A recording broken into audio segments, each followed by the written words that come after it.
Okay, here we have Nissan Elgrand 51 sliding door mechanism. Removal and replace, not easy with one hand. So what we do is that bolt take out, that bolt take out, that bolt take out, that bolt take out, and one in behind here. One in behind here. Total nightmare. Might need to get an old shifting spanner, an old spanner out.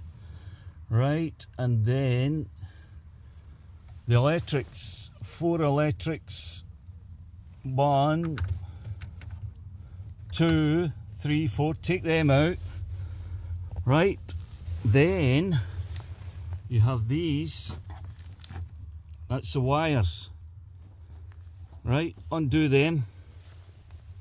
Other side, the wires, undo them.